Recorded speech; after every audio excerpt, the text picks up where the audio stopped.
بسم اللہ الرحمن الرحیم۔ نیل کی ساحرہ، ایک جادوگر کی سرگزشت جو فرعون بننے والا تھا، لیکن وہ فتنگر ایک حسین ملکہ کا غلام بن کر رہ گیا۔ ایپیسوڈ 25۔ اینتھونی کا انجام۔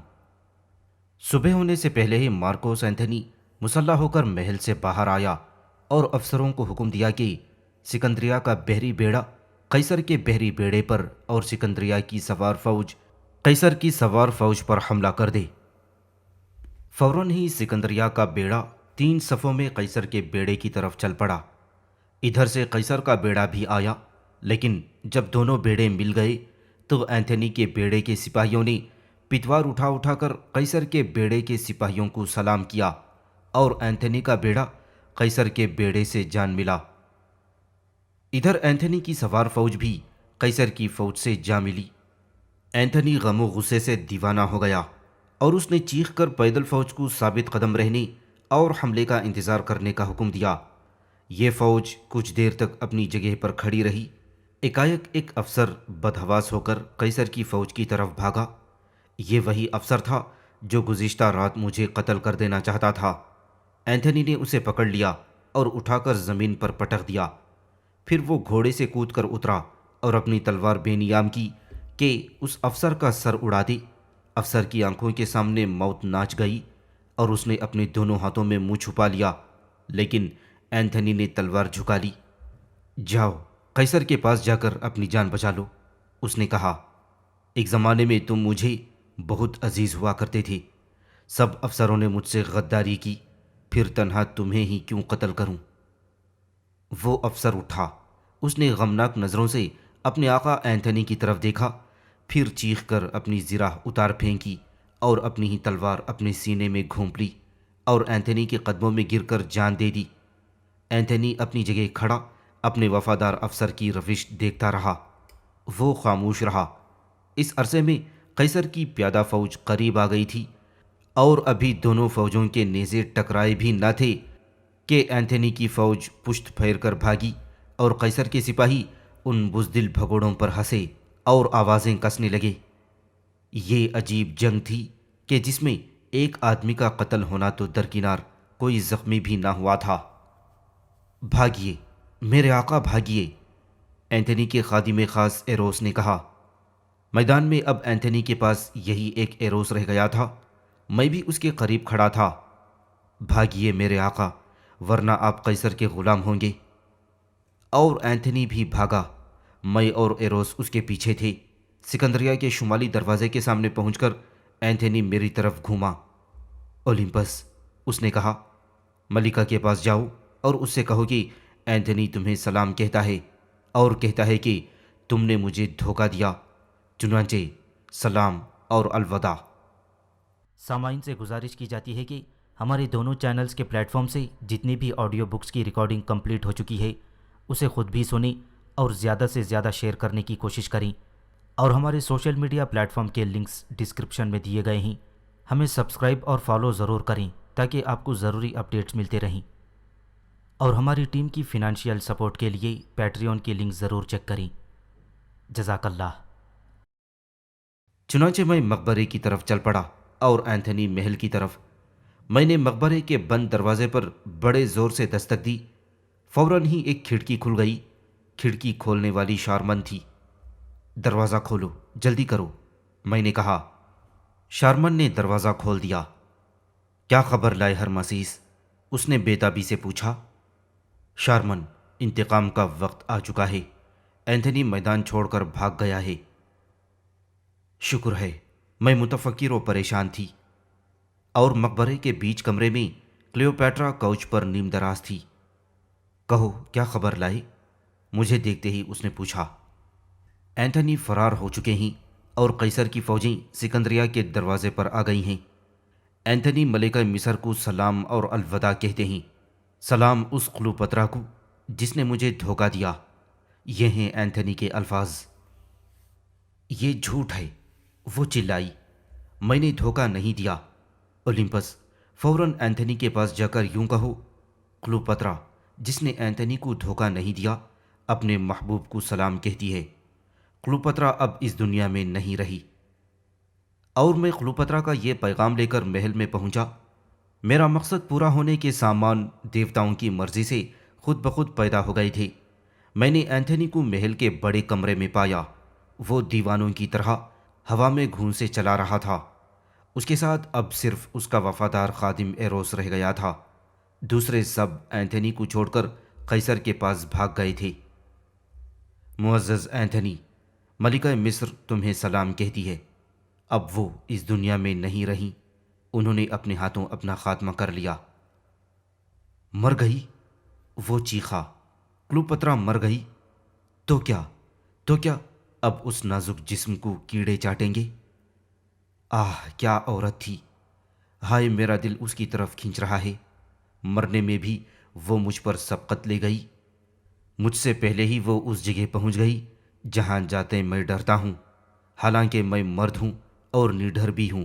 ایروس، تم نے مجھے گودیوں کھلایا ہے اور اس وقت سے مجھے چاہا ہے جب تک کہ میں ناسمجھ بچہ تھا، اور میں نے بھی تمہیں خاک سے پاک کیا، ایک خاص مقام دیا، دولت دی، عزت دی۔ میرے ان احسانوں کا بدلہ چکانے کا اب وقت آ چکا ہے۔ ایروس، اپنی تلوار بے نیام کرو اور ایک ہی وار میں اینتھنی کے دکھوں کا خاتمہ کر دو۔ نہیں، یہ میں نہیں کر سکتا، ایروس نے بھررائی ہوئی آواز میں کہا۔ یہ مجھ سے نہ ہوگا۔ میں دیوتا سمان اینتھنی کی جان نہیں لے سکتا۔ ایروس، مجھے پلٹ کر جواب مت دو، یہ میرا آخری حکم ہے۔ یا تو اسے بجا لاؤ یا چلے جاؤ یہاں سے، میں تمہاری صورت تک دیکھنا نہیں چاہتا۔ ایروس نے تلوار کھینچی اور اینتھنی، جس کا سر کبھی کسی کے سامنے نہ جھکا تھا، اپنے خادم کے سامنے گھٹنوں کے بل جھک گیا۔ ایروس، کس کا انتظار ہے؟ اینتھنی نے کہا اور اپنا سینہ کھول دیا۔ نہیں نہیں، ایروس چلایا اور اپنی تلوار اپنے ہی سینے میں گھونپ لی اور مردہ ہو کر گر پڑا۔ اینتھنی اٹھا، کچھ دیر تک اپنے وفادار خادم کو تڑپتے دیکھتا رہا۔ ایروس، دیوتا تمہاری مغفرت کریں، تم نے شریفوں کا سا کام کیا ہے۔ حقیقت میں تم مجھ سے عظیم ہو میرے دوست، تم مجھے ایک سبق دے گئے۔ اور اس نے جھک کر ایروس کی پیشانی چوم لی۔ پھر وہ ایک جھٹکے سے اٹھا، اپنے خادم کے سینے میں اتری ہوئی تلوار نکالی اور چشم زدن میں یہی تلوار اینتھنی کے سینے کے آر پار تھی۔ نصف دنیا کو فتح کرنے والا اینتھنی کر رہ کر کوچ پر گر پڑا۔ آہ اولمپس، بہت تکلیف ہے، اینتھنی نے کہا۔ تم ہی مجھ پر رحم کر کے میرا خاتمہ کر دو۔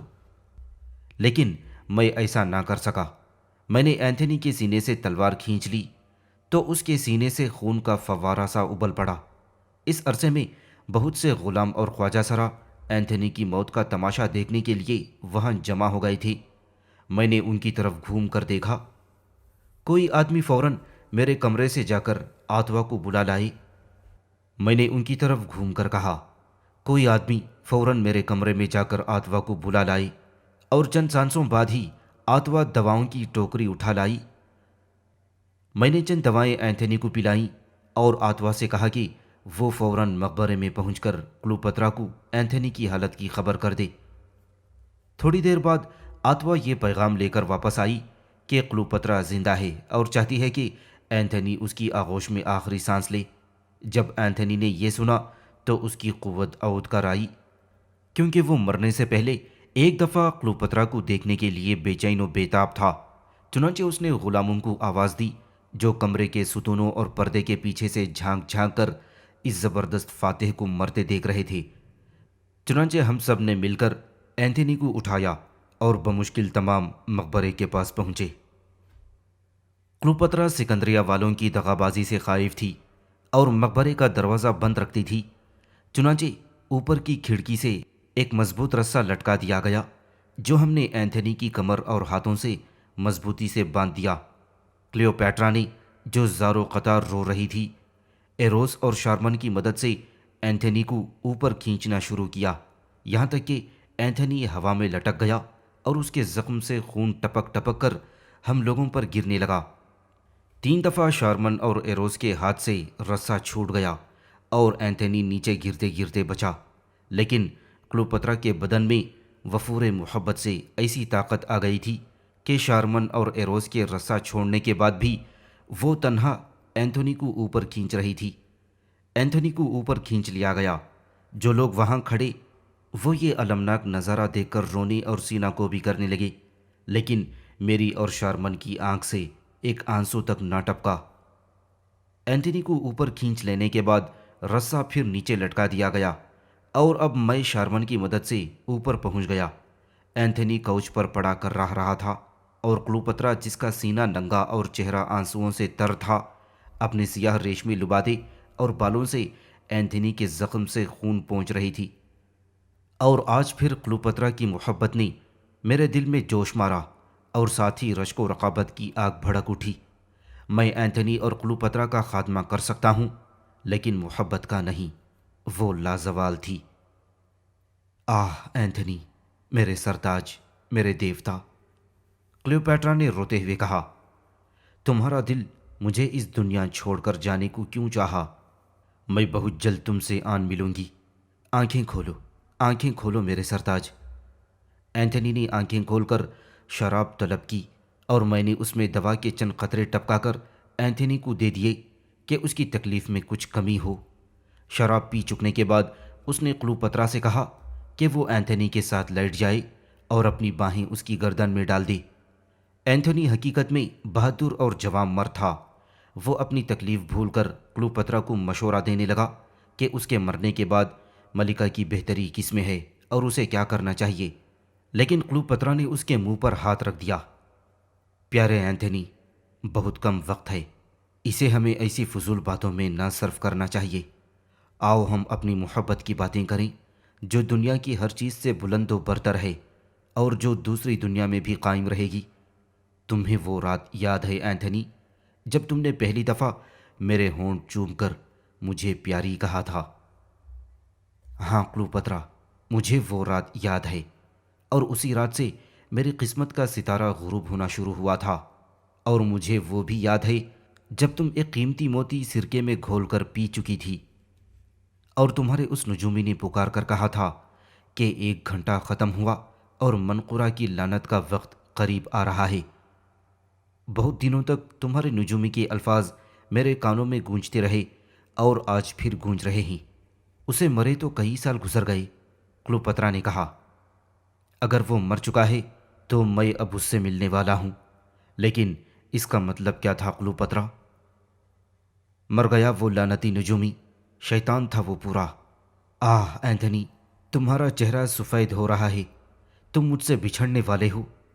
آؤ آخری دفعہ میرے ہونٹ چوم لو۔ اور اینتھنی نے اپنے سرد ہوتے ہوئے ہونٹ کلوپترا کے ہونٹوں پر رکھ دیے اور وہ دونوں بہت دیر تک یوں ہی پڑے رہے۔ محبت کا ایسا پراثر اور المناک منظر میں نے تو پہلے کبھی نہ دیکھا تھا۔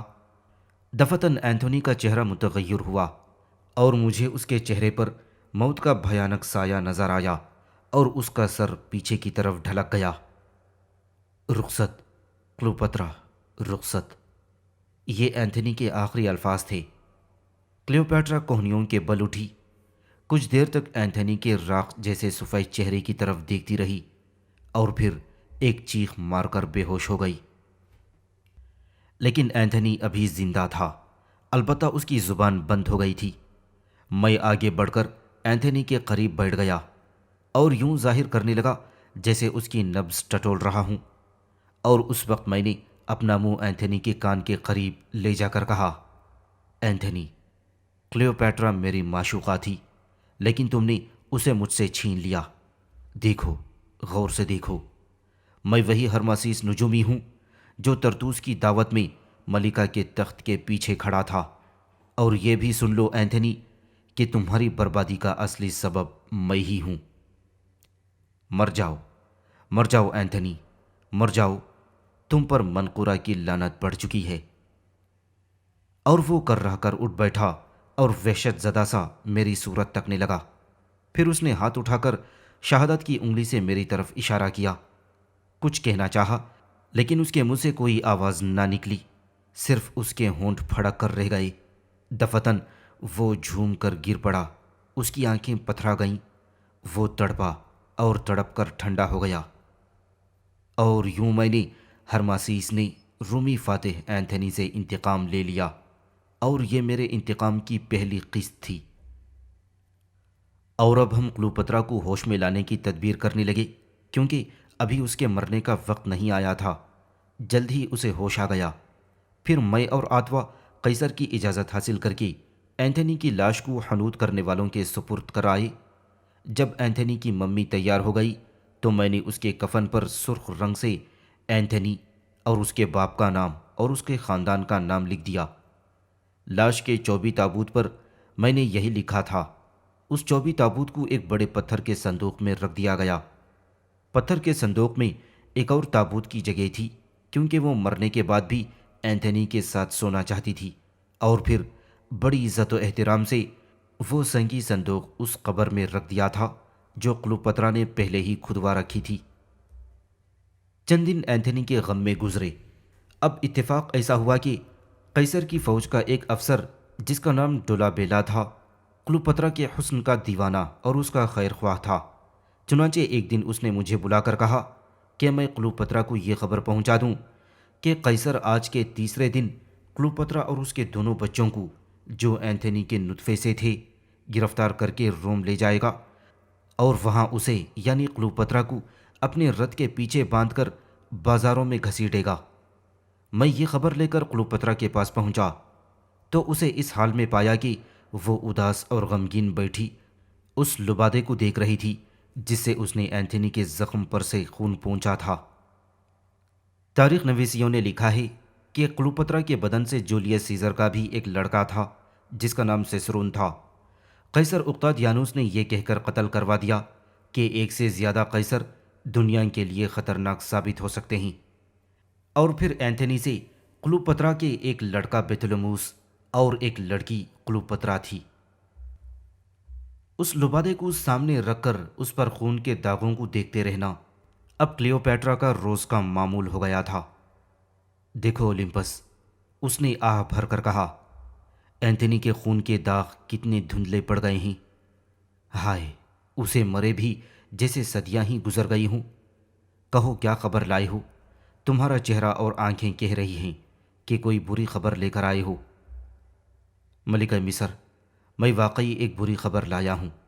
یہ اطلاع مجھے ڈولابیلا نے دی تھی کہ جس نے قیصر کے خاص مشیر سے سنی۔ آج کے تیسرے دن قیصر آپ کو اور آپ کے دونوں بچوں کو روم بھیج دے گا، اور پھر اپنے جلوس فتح میں وہ آپ کو اپنے رتھ کے پیچھے باندھ کر روم کے بازاروں میں گھسیٹے گا۔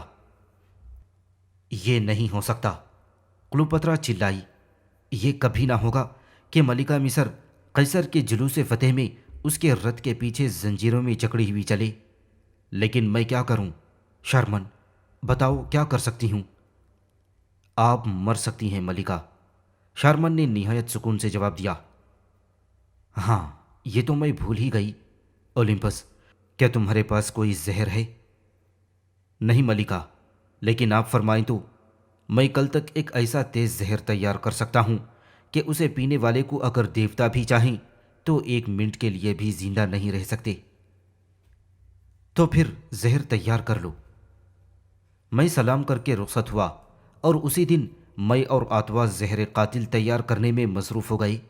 آخرکار وہ زہر تیار ہو گیا، اور آتوا نے وہ موت لانے والا سیال ایک شیشی میں بھر دیا اور اسے روشنی میں دیکھنے لگی۔ زہر پانی کی طرح شفاف تھا۔ ہائے، وہ اپنی باریک تیکھی آواز میں بولی، ملکہ کے لیے کیسی زبردست چیز تیار کی ہے کہ وہ میرے کشید کیے ہوئے اس زہر کے صرف 50 قطرے کلوپترا کے حلق سے نیچے اتر جائیں گے تو ہرماسیس تم اپنا انتقام لے لو گی۔ کاش میں بھی اس وقت وہاں آ سکتی اور اس ملکہ کو مرتے دیکھ سکتی جس نے تمہیں اور مصر کو تباہ و برباد کر دیا۔ اوہو، کیا نظارہ ہوگا!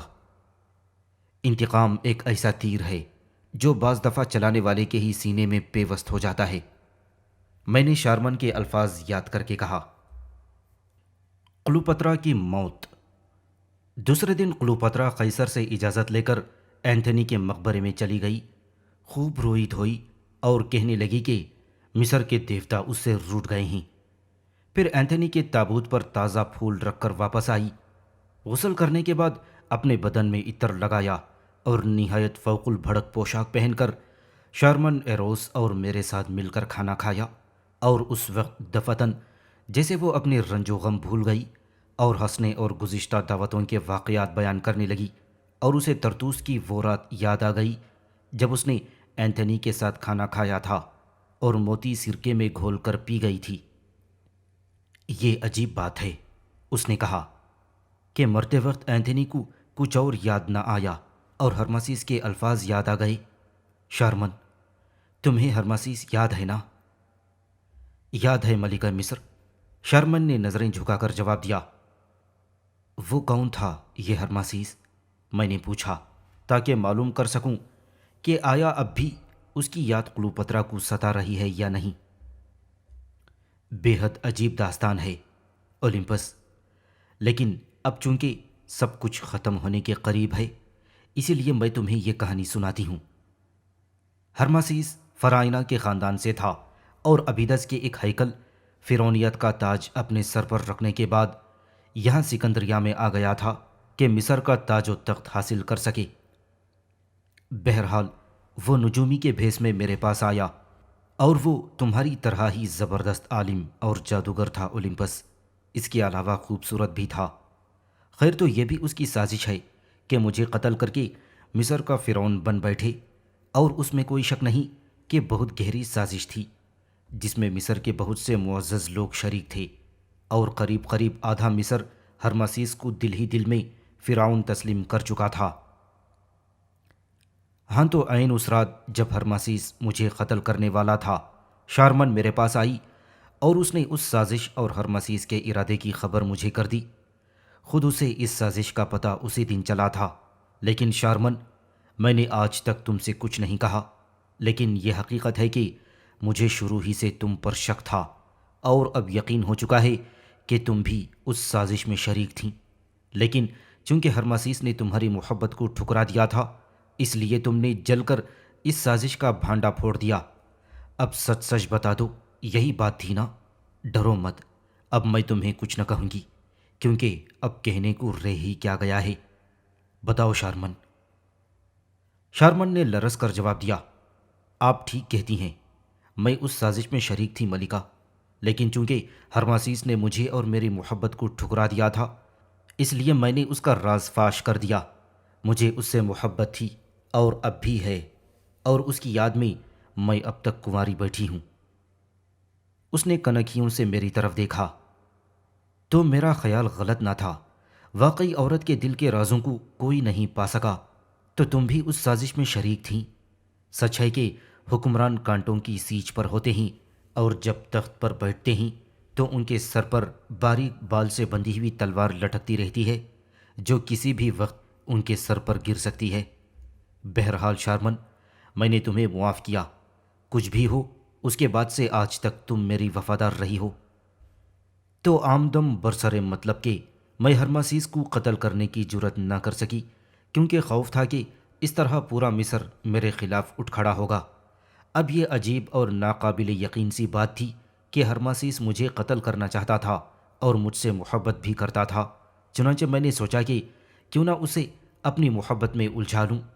اس کے علاوہ وہ مجھے پسند بھی تھا، اور پھر کسی کی محبت کو ٹھکرا دینا کلیوپیٹرا کی فطرت کے خلاف ہے۔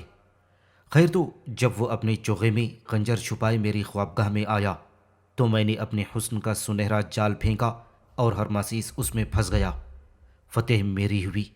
میں نے شراب میں حشیش کی تھوڑی مقدار گھول کر اسے پلا دی اور وہ بے ہوش ہو گیا۔ بے ہوش ہونے سے پہلے اس کی آنکھوں میں نفرت، غصہ اور خجالت کی جو چمک آ گئی تھی، میں کبھی اسے بھلا نہ سکوں گی۔ بہرحال جب اسے ہوش آیا تو وہ شہزادے کے بجائے میرا غلام تھا۔ اس کے بعد وہ میرے پاس ہی رہا، یہاں تک کہ میں اس سے اکتا گئی۔ اول تو اس لیے کہ اس کی قوت میں نے چوس لی تھی، اور دوم اس لیے کہ وہ ہر دم اداس اور غمگین رہتا تھا، لیکن وہ چونکہ مجھے چاہتا تھا مجھ سے چمٹا رہا، چنانچہ مجھے مناسب معلوم ہوا کہ اس سے کچھ اور بھی کام لوں۔ اور جب میں نے اس سے کہا کہ میں اس سے شادی کر لوں گی، تو اس نے خوش ہو کر منقورہ کے حرم کا راز بتا دیا۔ ہم دونوں وہاں پہنچے اور خزانہ لے کر واپس آئے۔ میں منقورہ کے حرم کی بھیانک رات کو کبھی نہ بھول سکوں گی۔ یہ زمرد منقورہ کے خزانے کے زمردوں میں سے ایک ہے۔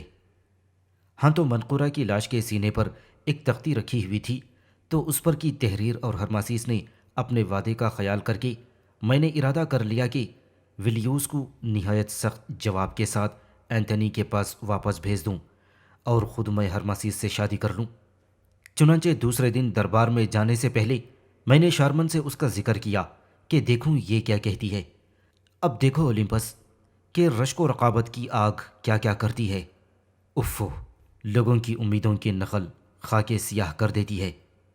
اب بھلا شارمن اس بات کو کیسے برداشت کر سکتی تھی کہ وہ آدمی جس سے یہ خود محبت کرتی تھی میرا شوہر بن جاتا؟ چنانچہ اس نے بڑے زور و شور سے میری مخالفت کی اور مجھے مشورہ دیا کہ میں اینتھنی سے ملنے طرطوس چلی جاؤں، اور اس کے لیے شارمن، میں تمہاری مشکور ہوں۔ خیر، تو مجھے بھی شارمن کے دلائل مناسب اور قابل قبول معلوم ہوئے، اور میں ہرماسیس سے شادی کرنے کا خیال ترک کر کے طرطوس چلی گئی۔ شارمن، یہ تمہارے رشک و رقابت کا نتیجہ ہے کہ آج قیصر روم کا بادشاہ ہے، اینتھنی مر چکا ہے، اور آج ہی مجھے بھی مرنا ہے۔ شارمن، نہ تمہارا بھلا ہو، نہ میرا اور نہ مصر کا۔ تاہم میں کہتی ہوں، جو ہوا اچھا ہوا۔ اور وہ ہرماسیس اب کہاں ہے؟ میں نے پوچھا۔ شاید آنتی میں دیوی دیویوں سے صلح صفائی کر رہا ہوگا۔ طرطوس میں میں اینتھنی سے ملی اور اس سے محبت کرنے لگی، اور اسی وقت سے مجھے ہرماسیس سے نفرت ہو گئی۔ اس کی موجودگی مجھے کھٹکنے لگی تھی، اور میں نے اس کا کام تمام کر دینے کا فیصلہ کر لیا، کیونکہ جس عاشق کو ٹھکرا دیا جائے اور اسے پھر زندہ رکھنا اپنی ہلاکت کو دعوت دینا ہے۔ ایک رات جب میں اینتھنی کے ساتھ کھانا کھا رہی تھی تو ہرماسیس نے ایک بدشگونی کی بات کہی، اور میں نے اسی رات اسے قتل کروا دینے کا ارادہ کر لیا، لیکن وہ فرار ہو گیا۔ فرار ہو گیا؟ لیکن کہاں؟ میں نے مصنوعی حیرت سے پوچھا۔ دیوتا جانے۔ برونوس، جو محافظوں کا افسر تھا اور اب اپنے وطن چلا گیا ہے، اس کا کہنا تھا کہ اس رات ہرماسیس چھت پر آیا اور آسمان کی طرف پرواز کر گیا، لیکن مجھے یہ من گھڑت قصہ معلوم ہوتا ہے، کیونکہ بوڑھا برونوس ہرماسیس کو اپنے بیٹے کی طرح چاہنے لگا تھا، لیکن میں سمجھتی ہوں کہ وہ جزیرہ قبرص کے ساحل کے قریب کہیں غرق ہو گیا ہے، لیکن شارمن اس کے متعلق کچھ بتا سکے۔ میں کچھ نہیں جانتی۔ ہرماسیس یقیناً اب اس دنیا میں نہیں ہے، اور یہ اچھا ہی ہے شارمن، ہرچند کہ میں اسے پسند کرتی تھی، لیکن یہ کہے بغیر نہیں رہ سکتی کہ وہ بڑا خطرناک آدمی تھا۔ بہرحال مجھے اس سے محبت نہیں تھی، حالانکہ میں نے جھوٹی محبت کا اظہار کر کے اس سے وہ سب کچھ حاصل کر لیا جو میں حاصل کرنا چاہتی تھی۔ وہ مر چکا ہے، لیکن میں اب بھی اس سے ڈرتی ہوں۔ راس اختیوم کی جنگ میں اسی ہرماسیس کی آواز میرے کانوں میں چلا رہی تھی کہ بھاگو ورنہ ماری جاؤ گی۔ دیوتاؤں کا شکر ہے کہ وہ اب اس دنیا میں نہیں رہا۔ اور اس وقت میں کشف سے کلوپترا پر اپنا روحانی اثر جمانے لگا۔ آہستہ آہستہ کلوپترا کی روح میرے زیر اثر آتی گئی، یہاں تک کہ کلوپترا کو یوں محسوس ہوا جیسے مردہ ہرماسیس اس کے قریب ہی موجود ہے۔ یہ کیا ہوا؟ وہ گھبرا کر چلا اٹھی۔ دیوتاؤں کی قسم، میرے دل پر خوف طاری ہوا جا رہا ہے، اور میں محسوس کر رہی ہوں جیسے ہرماسیس میرے قریب ہی موجود ہے۔ ملکہ، اگر وہ مر چکا ہے تو ہر جگہ آ سکتا ہے، خصوصاً اس وقت جب کہ آپ کی موت کا وقت قریب ہے۔ بہت ممکن ہے کہ اس کی روح آپ کی روح کے استقبال کو یہاں آ گئی ہو۔ آپ ایسا نہ کہو اولمپس، میں اس ہرماسیس سے ملنا نہیں چاہتی، نہ اس دنیا میں اور نہ ہی اس دنیا میں۔ مجھے خوف آتا ہے اس سے، اور شکر ہے کہ میرے دل پر سے خوف ہٹ گیا۔ بہرحال اس بے وقوف ہرماسیس کی کہانی سنانے میں وقت خوب کٹا۔ شارمن، کوئی گیت سناؤ کہ میں ہرماسیس کے بھیانک خیال کو اپنے ذہن سے دور کر سکوں۔ گاؤ شارمن۔ ملکہ، یہ گانے کا کیا ہی برا وقت ہے۔ شارمن نے کہا اور بربت اٹھا کر یوں گانے لگی، یہ آنسو، یہ شبنم کیسے آنسو میرے محبوب کی یاد میں بہہ رہے ہیں، میں رو رہی ہوں، بلک بلک کر رو رہی ہوں۔ اے آنسوؤں، اے شبنم کے آنسوؤں، میرے محبوب کی قبر کی مٹی میں جذب ہو جاؤ اور اس پر پھول کھلا دو، کیونکہ میں رونے کے سوا اب کچھ کر نہیں سکتی۔ یہ آنسو، یہ شبنم کے سے آنسو میرے محبوب کی یاد میں بہہ رہے ہیں، اور یہ غم جو میرے دل کو کھائے جا رہا ہے، اے میرے محبوب، تیرا ہی بخشا ہوا تحفہ ہے۔ اے آنسوؤں، بہو، خوب بہو، یہاں تک کہ میرے محبوب کی قبر پر پھول کھل اٹھیں اور اس کی قبر معطر ہو جائے۔ یہ آنسو، یہ شبنم کیسے آنسو میرے محبوب کی یاد میں بہہ رہے ہیں۔ شارمن خاموش ہو گئی۔ اس نے یہ گیت ایسی پرسوز آواز میں گایا تھا اور خود گیت بھی ایسا درد انگیز تھا کہ ایراس رو رہی تھی اور کلوپترا کی آنکھیں پرنم تھیں، لیکن میرے آنسو خشک ہو چکے تھے، میں نہ رویا۔ بہت ہی پر درد گیت تھا شارمن، اور واقعی اس وقت کے لیے بے حد مناسب تھا۔ کلوپترا نے کہا، شارمن، جب میں مر جاؤں تو یہی گیت میری لاش پر گانا، اور اب اس دنیاوی لذتوں کو آخری سلام۔ اولمپس، وہ کاغذ اٹھاؤ اور جو میں کہوں وہ لکھو۔ میں کاغذ قلم لے کر بیٹھ گیا اور یونانی زبان میں یہ تحریر لکھی۔ کلوپترا کی طرف سے اقتادیانوس کو سلام پہنچے۔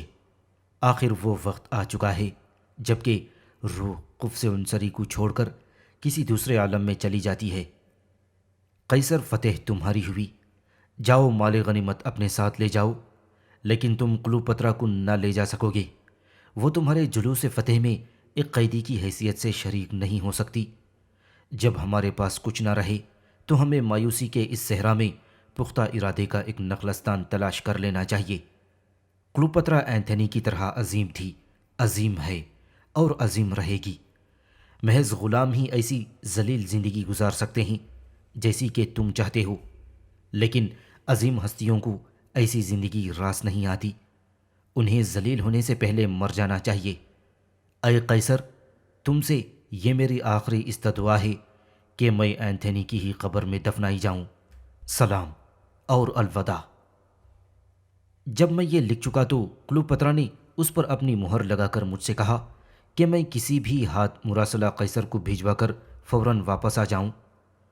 میں مقبرے سے باہر آیا، دروازے کے قریب ہی مجھے ایک سپاہی مل گیا جو چھٹی پر تھا۔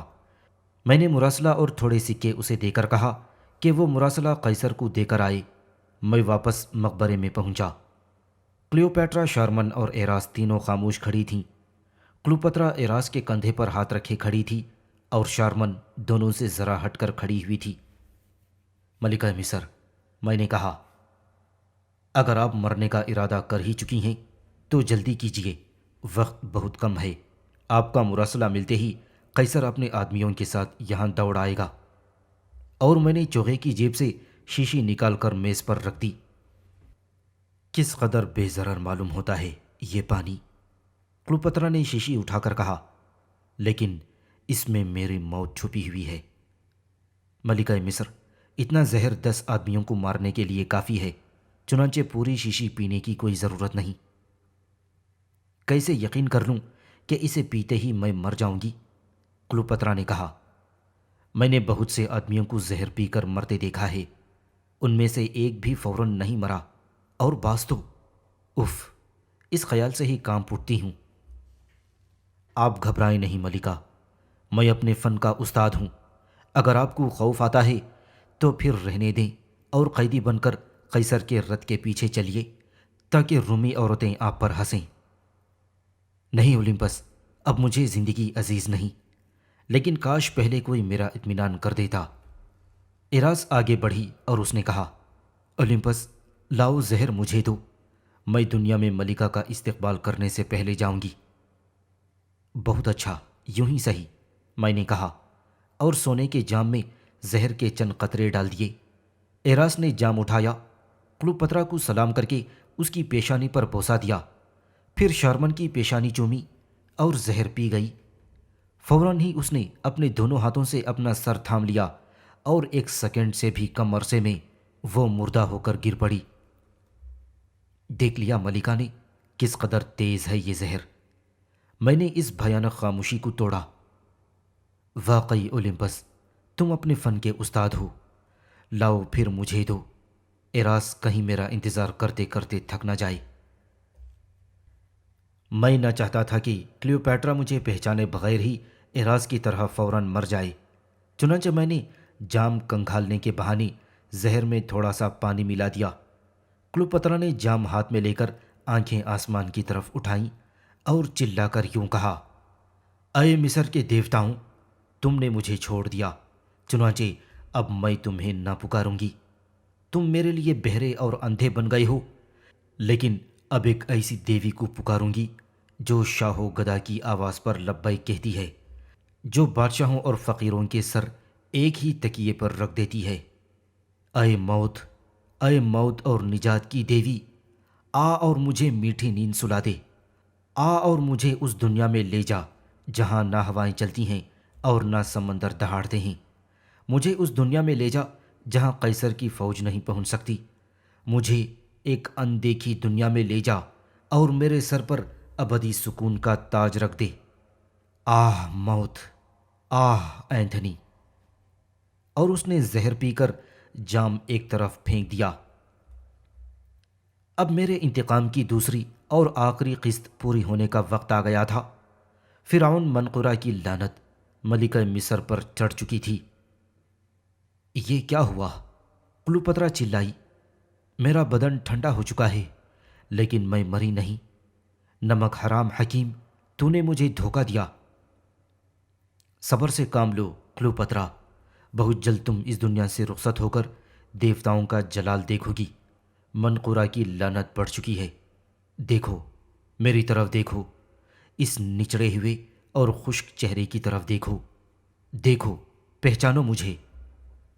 اس نے وحشت زدہ ہو کر میری طرف دیکھا۔ اوہ، وہ چلائی، آخرکار میں نے تمہیں پہچان لیا۔ تم ہرماسیس ہو۔ آہ مردہ ہرماسیس زندہ ہو گیا۔ ہاں، مردہ ہرماسیس زندہ ہو گیا کہ اپنا انتقام لے اور تمہیں دائمی عذاب کے مقام میں پہنچا دے۔ دیکھو کلیوپیٹرا، جس طرح تم نے مجھے تباہ کیا تھا اسی طرح میں نے بھی تمہیں تباہ کر دیا۔ میں تمہاری اسی زوال کا اصلی سبب ہوں۔ وہ میری ہی آواز تھی جس نے اقتیوم کی جنگ میں تمہیں خوفزدہ کر دیا تھا۔ میں نے ہی مصریوں کو تمہاری مدد کرنے سے روکا تھا۔ میں نے ہی اینتھنی کی قوت پارا پارا کر دی۔ میں نے ہی تمہاری قوت کے افسروں کو دیوتاؤں کی نشانی دکھائی تھی، اور دیکھو میں نے ہی تمہیں زہر دیا۔ دیکھ لو کلیوپیٹرا، میں انتقام کی وہ تلوار ہوں جو دیوتاؤں نے بلند کی ہے۔ میں تمہیں تباہی کے بدلے تباہی دے رہا ہوں، دھوکے کے بدلے دھوکا اور موت کے عوض موت۔ شارمن، تم نے مجھے شروع میں دھوکہ دیا تھا، لیکن بعد میں میرے انتقام میں برابر کی شریک رہیں۔ یہاں آؤ اور اس فاحشہ کو مرتے دیکھو۔ کلیوپیٹرا کرراہ کر کوچ پر بیٹھ گئی۔ آہ شارمن، تم بھی، اس نے کرراہ کر کہا۔ چند ثانیوں تک وہ یوں ہی بیٹھی رہی اور پھر دفتن اس کا شاہی جلال اور خودداری اود کر آئی اور وہ لڑکھڑا کر اٹھی اور دونوں ہاتھ پھیلا کر یوں چلائی، کاش، اے کاش مجھے صرف 1 گھنٹے کی زندگی مل جاتی اور میں تمہاری اس دھوکے باز رنڈی کو ایسی موت مارتی کہ لوگ اس کے خیال سے ہی لرز اٹھتے۔ اور تم ہرماسیس، تم مجھ سے محبت کرتے تھے۔ دیکھو، دیکھو بے وقوف سازشی کاہن، دیکھو۔ اور کلیوپیٹرا نے اپنا سینہ اوریاں کر دیا۔ دیکھو، کئی راتوں تک اس سینے پر تمہارا سر رہا ہے۔ دیکھو، ان گوری باہوں میں تم سوئے ہو اور ان ہونٹوں کو تم نے چوما ہے۔ ان راتوں کو یاد کرو، اگر ممکن ہو تو بھلا دو۔ نہیں، تم نہ بھلا سکو گے۔ وہ راتیں ناگن بن کر تمہیں ڈستی رہیں گی۔ میری یہ تکلیف تو عارضی ہے، لیکن تم میری اور ان راتوں کی یاد میں جو تم نے میرے پہلو میں گزاری تھیں آخر دم تک تڑپتے رہو گی۔ تم مرنا چاہو گی اور مر نہ سکو گے ہرماسیس۔ اب بھی فتح میری ہوئی، اب بھی میں تم پر حاوی ہوں اور رہوں گی۔ میں تمہارے منہ پر تھوکتی ہوں اور بد دعا دیتی ہوں کہ مرتے دم تک تم مجھے اور مجھ سے اپنی محبت یاد کر کے بے چین و بے قرار رہو گی۔ اینتھنی، میرے پیارے اینتھنی، میں آ رہی ہوں، اور پھر ہمیں کوئی جدا نہ کر سکے گا۔ میں مر رہی ہوں۔ آؤ اینتھنی، مجھے اپنی آغوش میں لے لو اور اس جگہ لے جاؤ جہاں ابدی سکون ہے۔ غصہ اور انتقام کے جذبے سے بھرا ہوا ہونے کے باوجود کلیوپیٹرا کے یہ الفاظ سن کر میں کانپ اٹھا۔ افسوس، صد افسوس، کلیوپترا نے سچ کہا تھا۔ میں اس سے محبت کرتا تھا، اور اس وقت جب کہ وہ مر رہی تھی میری محبت دو چند ہو گئی۔ انتقام کی تلوار میرے ہی سر پر پڑی تھی۔ میرا دل رشک و رقابت کی آگ سے پھونکنے لگا، اور میں نے چیخ کر کہا، کیسا سکون، کہاں کا سکون، اور وہ بھی تمہارے لیے کلیوپترا۔ اے مقدس سالوس، سنو، اے اوزیرس، آنتی کے دروازے کھول دے اور ان کو یہاں بھیج دے جنہیں میں طلب کروں۔ اے بطلموس، جسے کلیوپترا نے زہر دیا تھا، اے کلیوپترا کی بہن ارسونا، جسے لائق معبد میں قتل کر دیا گیا تھا، تو بھی آ جا۔ اے فرعون منقورہ، جس کے مقدس جسم کو کلیوپترا نے دولت کے لالچ میں ادھیڑ دیا تھا، تم بھی آؤ، آ جاؤ، سب آ جاؤ، وہ سب آؤ جو کلیوپترا کے حکم سے قتل کر دیے گئے تھے۔ آنتی کی پناہیوں میں سے نکل کر اس ناپاک عورت کی ناپاک روح کا استقبال کرو۔ میں اپنی عبادتوں کا واسطہ دے کر تمہیں طلب کر رہا ہوں، آ جاؤ۔ میں انتہائی جوش کے عالم میں کہہ رہا تھا، اور شارمن خوف زدہ ہو کر مجھ سے چمٹ گئی، اور کلیوپترا اپنی ہتھیلی پر تھوڑی ٹکائے زہر کے اثر سے دائیں بائیں ڈول رہی تھی۔ اور پھر میری اس پکار کا جواب آ گیا۔ دفتن کمرے کا دریچہ کھلا، اور وہی بھوری چمگادڑ جو منقورہ کے حرم میں ہم نے خواجہ سرا کی ٹھوڑی سے لٹکتے دیکھی تھی، سست پروازی سے کمرے میں داخل ہو گئی۔ اس نے کمرے میں 3 چکر لگائے، ایک دفعہ گھڑی بھر کے لیے ایراز کی لاش پر منڈلائی، اور پھر کلیوپترا کے سر پر منڈلانے کے بعد اس کے تاج میں جڑے ہوئے زمرد سے لٹک گئی جو منقورہ کا سینہ چیر کر نکالا گیا تھا۔ 3 دفعہ وہ بھوری چمگادڑ بلا چلائی، 3 دفعہ اس نے اپنے استقوانی بازو پھڑ پھڑائے، اور پھر چلی گئی۔ اور پھر ایکائک اس کمرے میں ان آدمیوں کی شبیہیں ابھرنے لگیں جو مر چکے تھے، اور ان میں کلیوپترا کی بہن ارسونا تھی۔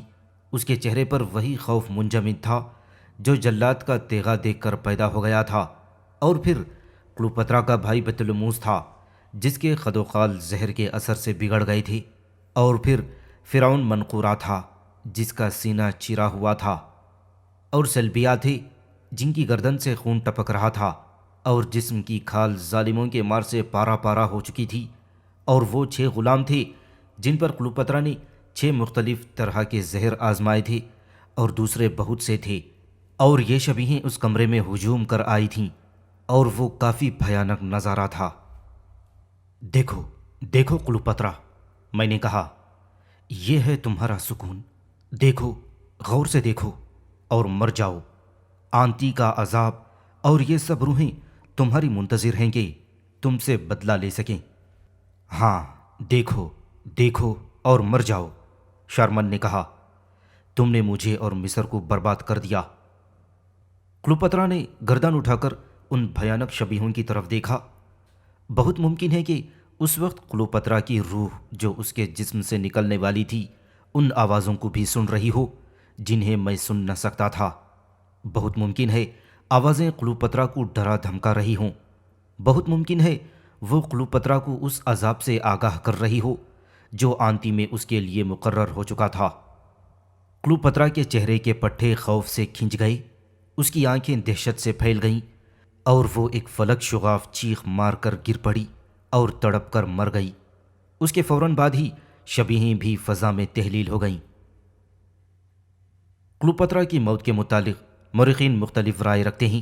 بعض کہتے ہیں کہ اس نے افی سے اپنے آپ کو ڈسوا لیا تھا، بعض کا خیال ہے کہ اس نے زہر پی لیا تھا، پلوتارک کا کہنا ہے کہ جو لوگ ملکہ کی موت کے 5 منٹ بعد وہاں پہنچے تھے انہیں بھی معلوم نہ ہو سکا کہ وہ کس طرح مری۔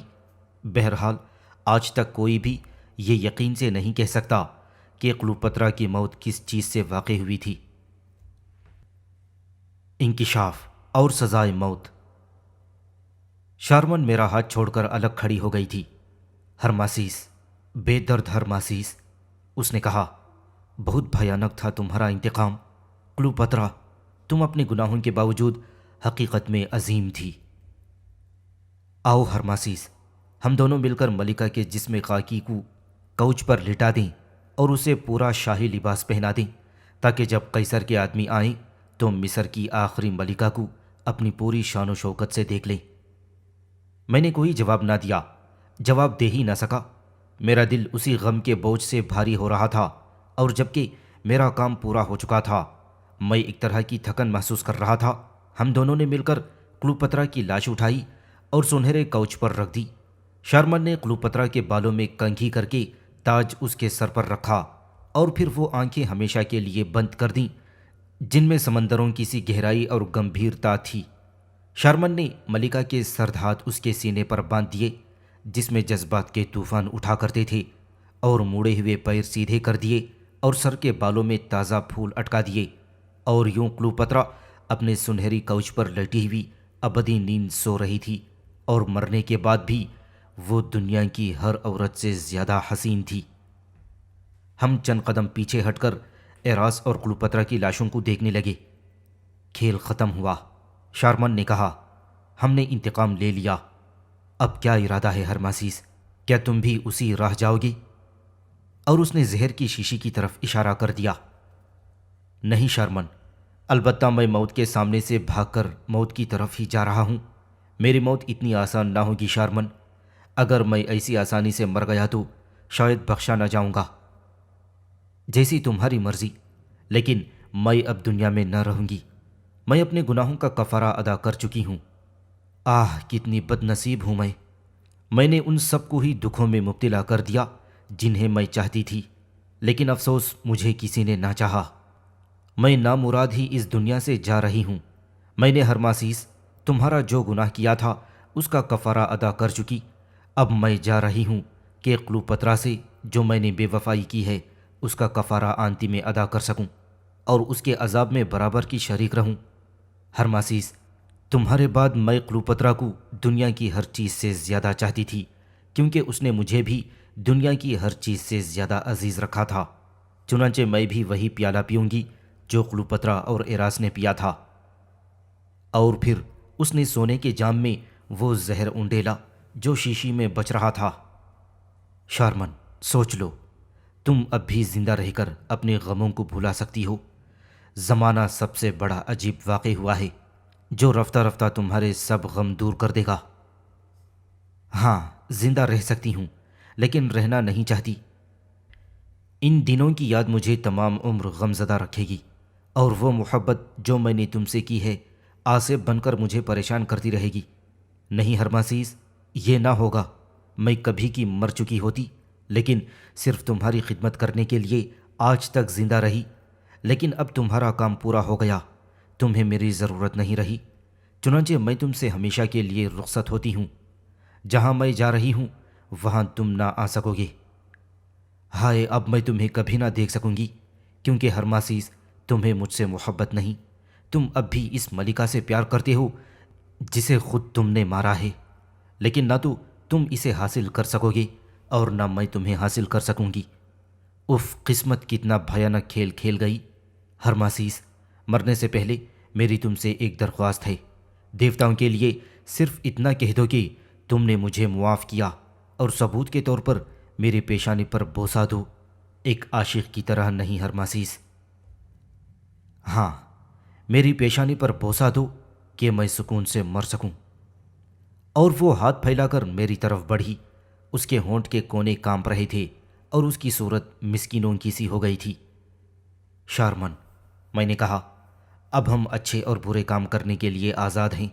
اب ہمیں کوئی روکنے والا نہیں۔ تاہم ایک چیز ہے جو ہمارے ارادوں کے سفینوں کو جب چاہتی ہے اور جس طرف چاہتی ہے بہا لے جاتی ہے، اور وہ چیز ہے قسمت۔ اے شارمن، میں نے تمہیں معاف کیا اور دیوتا بھی تمہیں معاف کریں، اور اس سے پہلے اور آخری بوسے سے میں اپنی معافی کی مہر ثبت کرتا ہوں۔ اور میں نے اس کی پیشانی پر سے اپنے ہونٹ ہٹا لیے۔ وہ کچھ نہ بولی، کھڑی میری صورت تکتی رہی، اور پھر زہر کا پیالہ اٹھا کر یوں کہا، ہرماسیس، الوداع۔ میں آخری دفعہ تمہاری صورت دیکھ رہی ہوں، اور مرتے وقت یہ دعا کرتی ہوں کہ دیوتا تمہیں بخش دیں اور تمہاری بقیہ عمر سکون اور اطمینان سے گزرے، کیونکہ جو کچھ ہوا میری وجہ سے ہوا۔ تمہارے سب عذاب دیوتا مجھے دے دیں۔ اور پھر اس نے زہر پی کر پیالہ ایک طرف پھینک دیا۔ وہ ایک لمحے تک کھڑی کہیں خلا میں گھورتی رہی، جیسے وہ موت کو اپنے قریب آتے دیکھ رہی ہو۔ پھر وہ لڑکھڑا کر اوندھے منہ گر پڑی، اور دوسرے ہی لمحے شارمن مصری مر چکی تھی۔ چند لمحوں تک میں 3 لاشوں کے بیچ میں پریشان سا کھڑا رہا، اور کلوپترا کی لاش کے قریب پہنچا۔ کوچ پر بیٹھ کر کلوپترا کا سر اپنے گھٹنے پر رکھ لیا۔ کچھ دیر تک اس کا خوبصورت چہرہ دیکھتا رہا، پھر جھک کر اس کی سرد پیشانی چومی اور اس مقبرے سے نکل آیا۔ میں اپنا انتقام لے چکا تھا، لیکن دنیا کا سب سے زیادہ غمزدہ آدمی تھا۔ حکیم، جب میں دروازے سے نکل رہا تھا تو محافظوں کے افسر نے کہا، اندر کیا ہو رہا ہے؟ میں نے موت کی آوازیں سنی تھیں۔ ہو نہیں رہا میرے دوست، ہو چکا ہے، میں نے جواب دیا اور آگے بڑھ گیا۔ اور پھر راستے میں نے شور سنا اور معلوم ہوا کہ یہ قیصر کے سفیر تھے جو کلوپترا کے پاس جا رہے تھے۔ گھر پہنچا تو آتوا میری منتظر تھی۔ وہ مجھے کھینچتی ہوئی ایک کونے میں لے گئی اور دوڑ کر دروازہ بند کر لیا۔ کیا ہوا؟ کیا کام پورا ہو گیا؟ اس نے پوچھا، اور پھر خود ہی جواب دیا، ہاں، پورا ہو ہی گیا ہوگا۔ ہاں، پورا ہو گیا آتوا، سب مر گئے۔ کلوپترا، ایراس اور شارمن سب مر گئے، صرف میں بچ رہا، اور اب آتوا تن کر کھڑی ہو گئی۔ تو اب مجھے بھی سکون سے مر جانے دو، وہ بولی۔ میں نے بہت سے انقلاب دیکھ لیے، تمہاری اور مصر کی بربادی دیکھی، تمہارا انتقام دیکھا، لیکن ملکہ کو مرتے نہ دیکھ سکی۔ رنڈی حرافہ! بس کر آتوا، مردوں کو برا بھلا کہنا بے فائدہ ہے۔ اب وہ جانے اور دیوتا اوزیرس، ہمارا کام ختم ہوا۔ چنانچہ اب ہمیں فوراً ابیدس کی طرف روانہ ہو جانا چاہیے۔ تم جاؤ ہرماسیس، میں بہت جی چکی، اور اب میری روح آزاد ہونے کے لیے بے قرار ہے۔ الوداع ہرماسیس، میں نے تمہیں گودیوں کھلایا ہے، تمہاری خاطر اپنے نواسے کی قربانی دی ہے، اور آج تک تمہیں اسی شدت سے چاہتی رہی ہوں، لیکن اب میں تمہارا ساتھ نہیں دے سکتی۔ اے دیوتا، مجھے اپنے پاس بلا لے۔ اور اتنا کہتے ہی وہ لرز کر گر پڑی۔ میں دوڑ کر اس کے پاس پہنچا۔ بوڑھی انا آتوا مر چکی تھی، اور اب اس دنیا میں میرا کوئی نہیں تھا۔ ایک آدمی بھی نہ تھا جو میری ڈھارس بندھاتا۔ میں اسی وقت گھر سے نکل کر بندرگاہ کی طرف بھاگا۔ کوئی میری طرف متوجہ نہ ہوا۔ پورے سکندریہ میں ایک عام افراتفری مچی ہوئی تھی۔ بندرگاہ پر پہنچا تو اتفاق سے ایک جہاز روانگی کے لیے تیار کھڑا مل گیا۔ 8ویں دن میں نے خشکی پر قدم رکھا اور پیادہ ہی ابیدس کی طرف چل پڑا، جہاں کے بڑے ہیکل میں دیوتاؤں کی پوجا دوبارہ جاری ہو چکی تھی، اور یہ بھی شارمن کی ہی کوششوں کا نتیجہ تھا۔ اس نے کلوپترا کو سمجھا بجھا کر اور عذاب سے ڈرا کر مصریوں کو دیوتاؤں کی پوجا کرنے کی اجازت دلوا دی تھی۔ چونکہ جشن اوزیرس کا زمانہ تھا، اس لیے پورے مصر کے کاہن اور پجاری ابیدس میں جمع تھے، اور اس بڑے ہیکل میں جس کے کاہن اعظم میرے والد رہ چکے تھے چڑھاوے چڑھا رہے تھے۔ جشن کے 7ویں دن میں ابیدس پہنچا۔ جب میں شہر میں داخل ہوا تو لوگوں کا جلوس ہیکل کی طرف جا رہا تھا۔ میں بھی اس میں شریک ہو کر ہیکل میں پہنچا۔ جب ساری رسومات ہو چکی اور دیوتا اوزیرس کے دوبارہ پیدا ہونے کی خوشی منائی جا چکی تو لوگ اپنے اپنے گھروں کو چلے گئے۔ میں وہیں کھڑا رہا۔ کچھ دیر بعد ہیکل کا پجاری میرے پاس آیا اور پوچھا کہ میں کون ہوں اور کس کا انتظار کر رہا ہوں۔ میں سکندریہ سے اہم خبریں لے کر آیا ہوں، میں نے جواب دیا، اور چاہتا ہوں کہ اسی وقت کاہنوں کی مجلس کے سامنے پیش کیا جاؤں، کیونکہ میں جانتا ہوں کہ آج پورے مصر کے کاہن یہاں جمع ہیں۔ پجاری یہ سن کر چلا گیا۔ جب کاہنوں کو معلوم ہوا کہ میں سکندریہ سے آیا ہوں تو انہوں نے اسی وقت مجھے ستونوں والے بڑے کمرے میں طلب کیا۔ مجھے وہاں پہنچا دیا گیا۔ رات ہو چکی تھی۔ ستونوں پر کی شمعدانوں میں موم بتیاں اسی رات کی طرح جل رہی تھیں جس رات کو اسی کمرے میں میرے سر پر مصر بالا اور مصر زیریں کا تاج رکھا گیا تھا۔ ستونوں سے لگ کر کرسیوں پر مصر کے کاہن اور عمرہ بیٹھے ہوئے تھے، اور ان لوگوں میں نے ان 5 آدمیوں کو پہچان لیا جو میرے سر پر تاج رکھتے وقت یہاں موجود تھے اور جنہوں نے حلف وفاداری اٹھایا تھا۔ ہر چیز ویسی ہی تھی، کوئی چیز نہ بدلی تھی، البتہ میری قسمت بدل گئی تھی۔ میں اسی جگہ کھڑا ہو گیا جہاں کھڑے ہو کر میں نے اپنے سر پر فرعونیت کا تاج رکھا تھا اور لوگوں سے نذرانے قبول کیے تھے۔ ارے تو اولمپس حکیم ہے، کسی نے کہا، وہی جو شہر تب کے ایک مقبرے میں رہتا تھا اور کلوپترا کے پاس سکندریہ چلا گیا تھا۔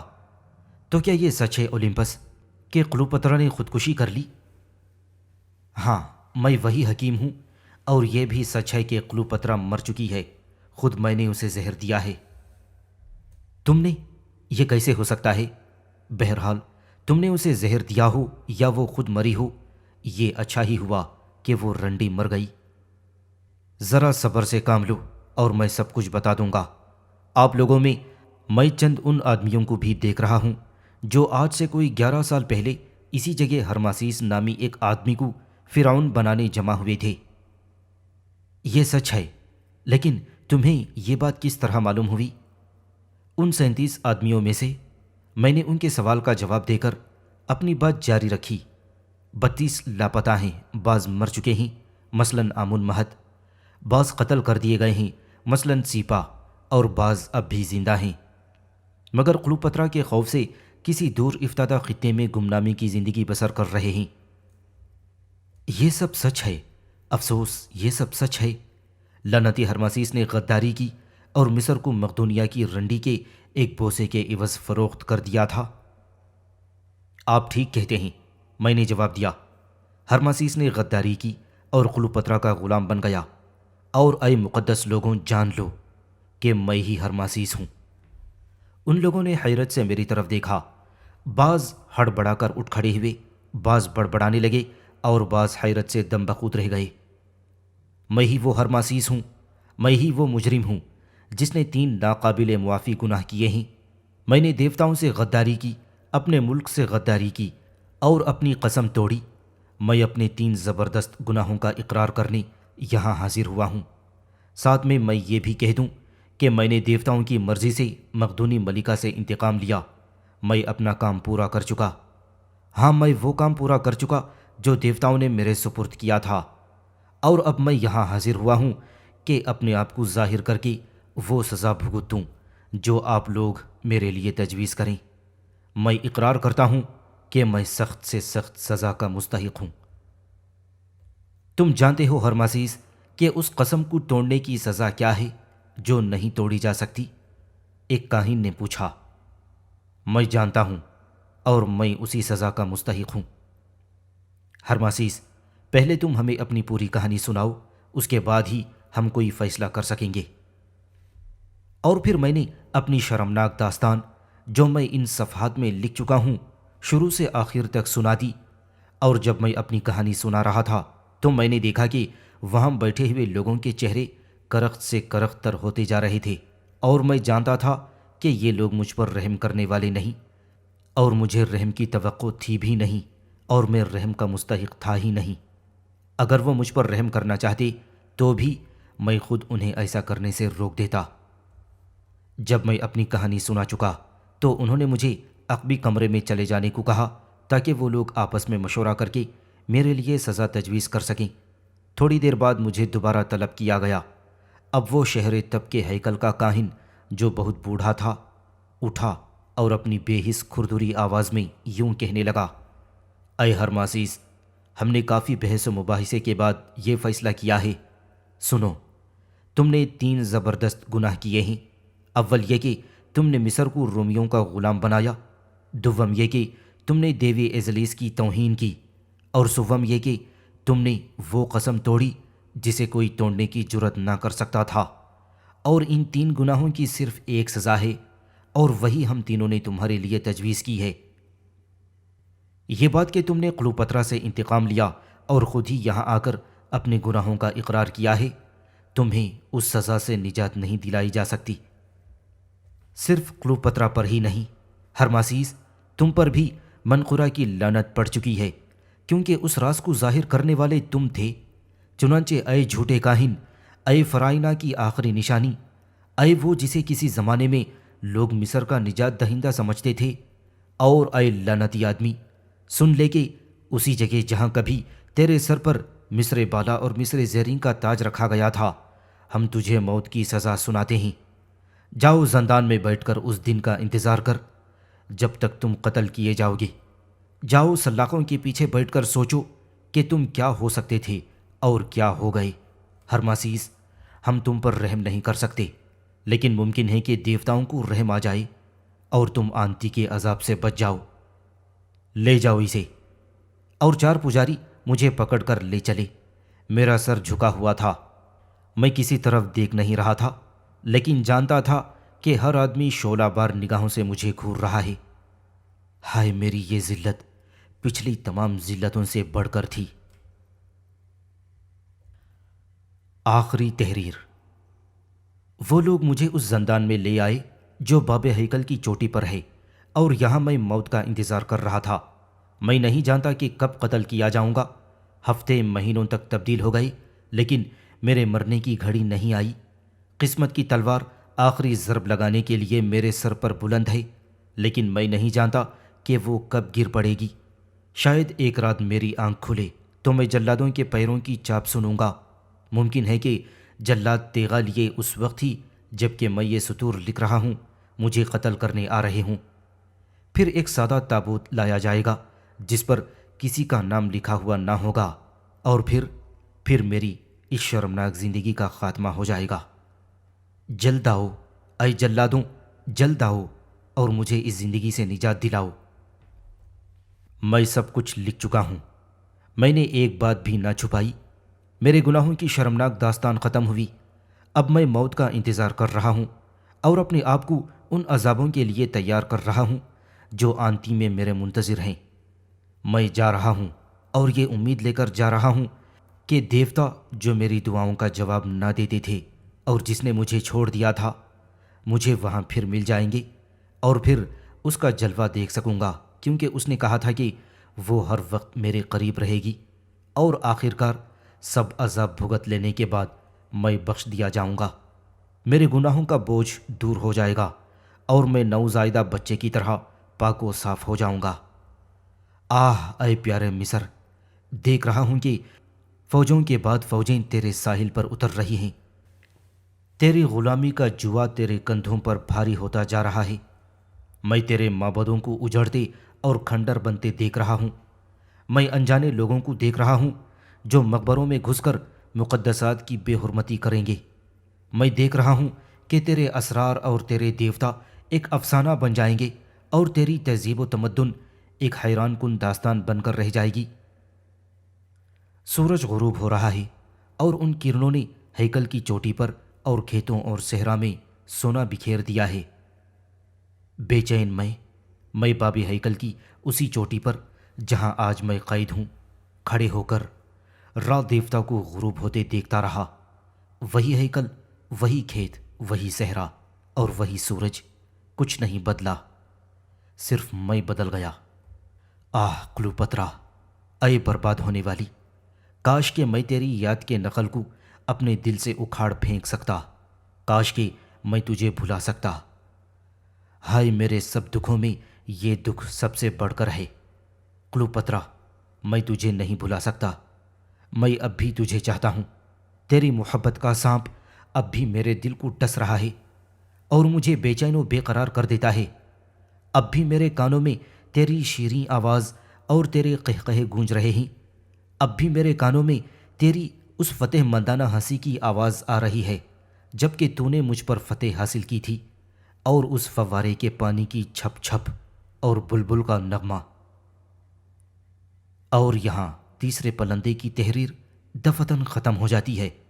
معلوم ہوتا ہے، بلکہ یقیناً ایسا ہی ہوا ہوگا، کہ جب ہرماسیس یہ سطور لکھ رہا تھا تو جلاد اسے قتل کرنے آ چکے تھے۔ ختم شد۔